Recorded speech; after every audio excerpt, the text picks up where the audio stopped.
Welcome to જય માનપણા kitchen. હું લાબી આહિર આપ સૌને મારા જય દ્વારકાજી. તો આજે તમારી સાથે શેર કરીશ પૌવાનો એકદમ નવો જ નાસ્તો. આ નાસ્તામાં આપણે લોટ બાંધવાની કે લોટ મસળવાની ઝંઝટ કર્યા વગર આ નાસ્તો બનાવી અને તૈયાર કરવાનો છે. અને તમને ગરમીમાં સાંજના સમયે કંઈ બીજું રસોઈ બનાવવાનું મૂડ ન હોય તો તમે આ રીતે ફટાફટ પૌવામાંથી નાસ્તો હેલ્ધી અને એકદમ ટેસ્ટી બનાવી અને તૈયાર કરી શકો છો. અને આ નાસ્તો નાનાથી માંડીને મોટાને બધાને ખૂબ પસંદ આવશે. તો ચાલો આપણે જોઈ લઈશું કે પૌવાનો નવો નાસ્તો કેવી રીતે બનાવવો તેની રીત. તો પૌવાનો નવો નાસ્તો બનાવવા માટે અહીંયા મેં લીધા છે પૌવા. તો મેજરમેન્ટમાં પૌવા મેં 1 વાટકી લીધા છે. તમારે જેટલી ક્વોન્ટિટીમાં નાસ્તો બનાવવો હોય તે પ્રમાણે તમે પ્લસ કે માઇનસ કરી શકો છો. હવે આ પૌવાને આપણે પહેલાં સરસ રીતે વોશ કરી નાખીશું. પૌવામાં પાણી એડ કરી દઈશું અને રીતે 3 પાણીથી વોશ કરી લઈશું, જેથી પૌવામાં પાવડર ધૂળ રસકણ હોય તે સરસ રીતે દૂર થઈ જાય.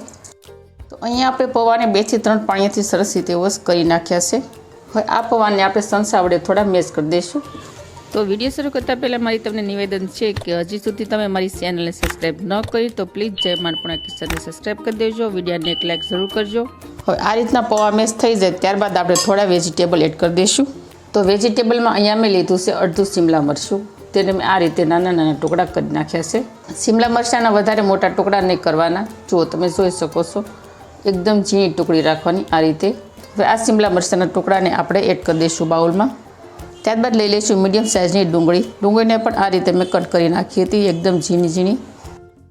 તમે જો ડુંગળી ન ખાતા હોય તો તમે સ્કીપ કરી શકો છો. ત્યારબાદ લઈ લઈશું આપણે કાચા બટેકાના ટુકડા. કાચા બટેકાને આ રીતે ઝીણા ટુકડા કરી નાખવાના છે. બટેકાના ટુકડાને પણ આપણે એડ કરી દઈશું બાઉલમાં. તો બટેકાના ટુકડા એડ કર્યા બાદ હવે આપણે લઈ લઈશું લીલા મરચાંના ટુકડા. મરચાં અહીંયા મેં તીખા લીધા છે. તો તમારે જો નાના બાળકો માટે બનાવવાનું હોય તો તમે મોળા મરચાં પણ લઈ શકો છો. ત્યારબાદ લઈ લઈશું આપણે 1 વાટકી સેવૈયા અત્યારે મેં શેકેલા લીધા છે.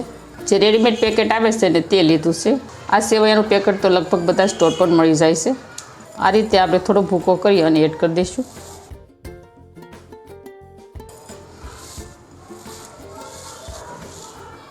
આ નાસ્તામાં સેવૈયા એડ કરવાથી બહુ નાસ્તો ટેસ્ટી લાગે છે અને યુનિક લાગે છે. ત્યારબાદ લઈ લઈશું અડધો કપ જેટલો રવો. તે આપણે બાઉલમાં એડ કરી દઈશું. 1 વાટકી જેટલા લીલા ધાણા એડ કરી દઈશું. તો હવે આપણે થોડા રૂટિંગ મસાલા લઈ લઈશું. તો સૌથી પહેલાં આપણે સ્વાદ અનુસાર મીઠું એડ કરી દઈશું. અડધી ચમચી ધાણા જીરું પાવડર એડ કરી દઈશું. 5 ચમચી હિંગ એડ કરી દઈશું. 5 ચમચી હળદર એડ કરી દઈશું. અડધી ચમચી રેગ્યુલર લાલ મરચું એડ કરી દઈશું. અડધી ચમચી લઈ લઈશું આપણે આખું જીરું. તો હવે ખટાશ માટે અહીંયા મેં લીધો છે આમચૂર પાવડર. તમે આમચૂર પાવડરની જગ્યાએ છાશ અથવા લીંબુ પણ લઈ શકો છો, પરંતુ આમચૂર પાવડર એડ કરવાથી નાસ્તામાં ટેસ્ટ બહુ સરસ આવે છે. તો આમચૂર પાવડર આપણે 1 નાની ચમચી જેટલો લેવાનો છે, તેને આપણે એડ કરી દઈશું. હવે આ બધા જ ઇન્ગ્રીડિયન્ટ્સને આપણે સરસ રીતે મિક્સ કરી દઈશું. પહેલાં આપણે પાણીનો યુઝ બિલકુલ નથી કરવાનો. તો પહેલાં આપણે હાથ વડે મેશ કરીશું, પછી પાણીની જરૂર પડશે તેમ પાણી આપણે એડ કરીશું. જો આમાં આપણે છાશ એડ નથી કરી એટલે આપણે થોડું પાણી એડ કરીશું. જો તમારે છાશમાં નાસ્તો બનાવવાનો હોય તો તમારે પાણી બિલકુલ એડ નહીં કરવાનું. તો ફ્રેન્ડ, તમને મારી રેસીપીઓ કેવી લાગે છે તે મને કમેન્ટ કરી અને જરૂર કહેજો. અને તમે મારો વિડીયો કયા શહેરમાંથી જોઈ રહ્યા છો તે પણ મને કમેન્ટ કરી અને જરૂર કહેજો. તમે જો આ નાસ્તામાં ગરમ મસાલો ખાતા હોય તો તમે એડ કરી શકો છો, પરંતુ અમારા ઘરમાં ગરમ મસાલા ઓછા વપરાય છે તેથી મેં એડ નથી કર્યો. તો હવે આ મિશ્રણની અંદર આપણે 2 થી 3 ચમચી જેટલું પાણી એડ કરી દઈશું. છાશના ભાગનું આપણે પાણી એડ કરીશું અને સરસ રીતે મિક્સ કરી દઈશું. આ મિશ્રણનો આપણે લોટ નથી બાંધવાનો અને આમ જ હળવા હાથે મેશ કરવાનો છે. હવે આની અંદર આપણે 1 ચમચી જેટલું તેલ એડ કરી દઈશું. વધારે તેલ નથી એડ કરવાનું. આપણે સરસ રીતે મિક્સ કરી દઈશું. તો ફિર આ નાસ્તો ખાવામાં એકદમ ખસ્તો અને ક્રિસ્પી એટલો ટેસ્ટી તૈયાર થશે ને કે તમે એકવાર બનાવશો ને તો તમે વારંવાર આ રીતે બનાવવાનું પસંદ કરશો અને તમને ખૂબ ભાવશે. તો આ નાસ્તામાં આપણે સેવૈયા એડ કર્યા છે તેથી નાસ્તો એકદમ ટેસ્ટી બનશે અને ખસ્તો બનશે. હવે આ નાસ્તામાંથી આપણે આ રીતની મીડિયમ સાઇઝની ટીકી વાળવાની છે.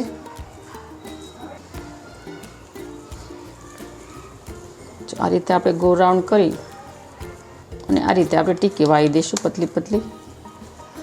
તો આ રીતે આપણે મીડિયમ સાઇઝની ટીકી બનાવવાની છે. જુઓ બની છે ને સરસ મજાની. તો આપણે સેમ પ્રોસેસથી આવી બધી ટીકી વાળી લઈશું. તો જુઓ અહીંયા આપણે બધા મિશ્રણમાંથી આ રીતે ટીકી વાળી દીધી છે.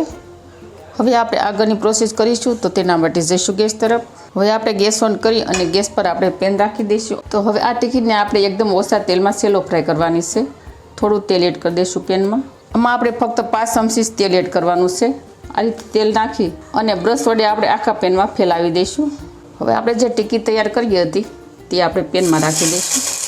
હવે આ પેનમાં હું અત્યારે 3 ટિક્કી રાખું છું. હવે આ ટિક્કીને આપણે ક્રિસ્પી ફ્રાય થાય ત્યાં સુધી આપણે તેને શેકવાની છે. ઉપરથી આપણે તેલવાળું બ્રશ છે તેને આપણે આ રીતે લગાડી દઈશું.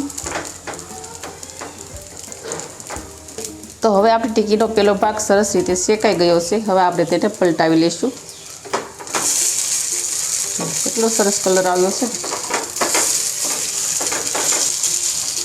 સેમ પ્રોસેસથી આપણે બીજો ભાગ પણ શેકાવી દઈશું અને ઉપરથી આપણે બ્રશ વડે ઓઇલ બ્રશ કરી લઈશું.